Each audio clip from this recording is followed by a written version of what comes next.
I'm driving some back roads of Indiana at night. There's some things I was already thinking about. Then I just watched a really good documentary on monsters of Indiana. And, you know, I'm not usually into just the stuff that has no science behind it, has no evidence to anything. This is one actually goes back to some legends of Indiana, some of which have had some very strong evidence. And sometimes they've actually found the creatures. And it goes into some of the things that they're interesting. There's another one put out by the DNR on wildlife, large wildlife. I sense that large mammals of Indiana. That's very good.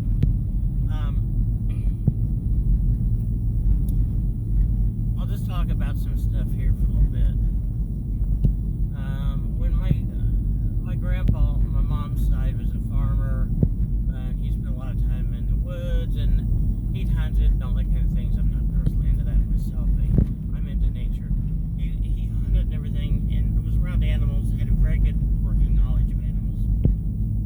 Saw all kinds of snakes on the farm.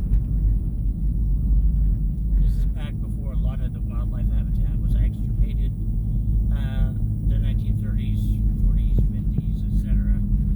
And, however, one place he was at, he was packing it. I'm trying to remember if he was back there cutting wood or what he was doing, but he saw a snake. It was as big around as a stovepipe. A stovepipe is something like maybe that. Those of you who don't have wood-burning stoves don't know what I'm talking about, but a big snake. Way too big for anything that we're supposed to have in Indiana. Something more like the size of a python or an anaconda, neither of which we have in Indiana. He freaked out, got out of there, never went back there. He had told stories to some of my family. Well, my dad decided at some point, he used to hunt and stuff too, and he went, it was real close to that same area where my grandpa said he saw this, right in the same general area. My dad was back there hunting, he got out of there quick. He saw a gigantic snake as well. So, there are legends in parts of Indiana of really large snakes. And that same language is used to them, about as big around as a stovepipe. So, what are they? Are they real? Do they really exist? I might not think so if it hadn't been for my grandpa and my dad both having seen one in the same area. Both of them had a good working knowledge of wildlife. Okay, moving right along from that. I'm going to talk about some of my friends. One of my friends that grew up around, going up there in the summers a lot. Lake Tippecanoe Chain Lake in northern Indiana. It's not far northern Indiana, but it's northern Indiana. And I've been up there a lot since, the past couple decades. Boating and tubing and taking kids skiing and tubing and just having a good time up there. And I like to stop and look at the nature and things. In fact, that's where I saw the mud puppy that I talked about in another video. But my friend said when he was little that he was up there and there's this hand crank block that keeps the levels of the lakes from getting messed up. And if you're taking a small boat, a speedboat, or a rowboat or fishing boat through there, somebody has to get out and you can crank it and then let the boat in, then you crank it out on the other side. You're supposed to crank it back to where it was so you're not losing too much lake water from the higher lakes to the lower lakes. So he was in there one time swimming. They spent a lot of time up there because they had his grandpa and then uncles had a trailer right on Grassy Creek that they used for a place to live in the summer and fish and stuff up there.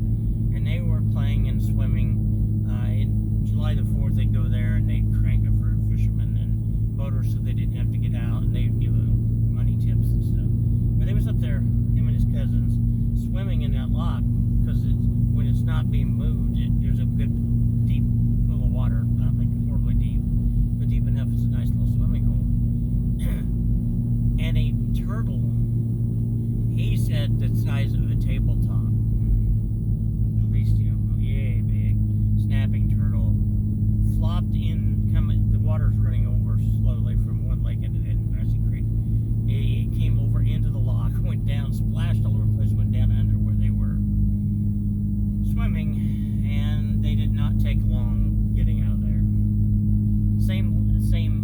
And by the way, I've seen in far to southern Indiana some very large snapping turtles, not that big, but big enough. We got one time. I got in a boat when I was working for the DNR, and it weighted the boat down, and we had a hard time getting it out of the boat. So, it's not as big as what he saw, but there are legends of them actually being that big. I didn't realize that until I watched this legends of these monsters of Indiana. But so, not too far from there, in Churubusco, Indiana, there were sightings of another really large turtle. So it makes me wonder, snapping turtle. Maybe there used to be some really big turtles that have been extirpated or removed, from that part of the range. Another thing is we used to have alligator gar. We still have short-nosed gar, spotted gar, which are kind of rare, but we have them. A lot of long-nosed gar. And they get fairly a few feet long. And I've swam with them, worked with them a lot and stuff like that. You don't want to put your hand in their mouth because they have very sharp teeth. But we had alligator gar. Now in the southern United States, some of those get to be 5-6 foot long or more. There's a picture, and I don't know if anybody's actually been able to prove it to be true or not. There's been a lot of talk about a 10-foot long gar that a whole bunch of men were holding onto back in the 1800s. People go bottle fishing and catch some really big gar down there, not that big, but very big. So at one point we had those in Indiana waters. About the time before these were extirpated, my friend and his grandpa were at Grassy Creek. I think they were in a boat right there fishing or something. And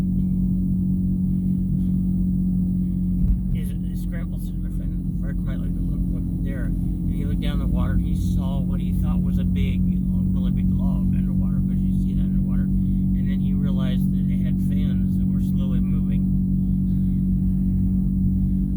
And a big eye. A big mouth. Of course, it took off, but he estimated, I think, longer than a boat, 5-6 foot long. So yes, we have had at some point some monstrously sized fish in Indiana waters. Now when I worked for DNR and then worked for Public Service Indiana later, I saw some really big catfish, really big stone cats. I saw one time where we were sampling the fish population and keeping it alive, putting it back, rolled up out of the water, and we didn't catch it. I would think I was the only one in the boat saw it. Its mouth was really like that. It was gigantic. And then I'd also seen a couple big dead rotting catfish of that nature. They would have been probably 4 or 5 foot long, probably 4. I'm probably guessing 4.5 foot long when they were alive. And because Gibson Lake is heated from the power plant there that uses cooling water, or at the time anyway, and so they grow big down there, and divers from the electric company go down there. There was a big net to keep stuff from getting sucked into the power plant, very big stuff. And the divers would go down there and make sure the bottom of the net was clear down and everything was okay. And they said there were really big catfish down there, about their size, 5-6 foot long. And they were territorial, and they would bump them and not want them down there where they were at. So, where does legends cross into reality? I do know we've had those kind of fish in Indiana waters. I've seen some really big ones.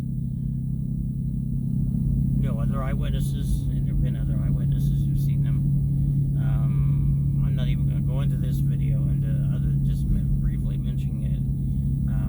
Watch the legends. It's just called Monsters of Indiana. And there's other videos out there of Black Panthers, and not the superhero, an actual black cat. And I know someone who swears he saw person who was later a minister. So, I saw a mountain lion one time, and I was interested in the one video I watched on large mammals of Indiana, put on by the state of Indiana. Said that there was actually a couple sightings in 2010 of a mountain lion in Indiana that was just one passing through the area, and so I'm trying to jive in my mind that might be around the time that I saw that mountain lion. I'm not sure. My brother had also seen one. So, there's other big mammals that aren't normally in Indiana, in any great numbers, but might be passing through. Now they've said for years we didn't have black bear. Now they're finding some black bear in the very southern part of Indiana. They said we didn't have bobcats. We have bobcats. They said we didn't have coyotes. We have coyotes. Wolves, once in a while, they're not supposed to live here, but once in a while, passing through, transients, just passing through. So you never know what's out there. I'm just talking about the normal mammals. I'm talking about Bigfoot and stuff like that. I'm not covering that in this. So I'll catch you in another video. I'm almost home and got my own animals to feed and take care of. So I'll catch you in another video. Mr. Cox out.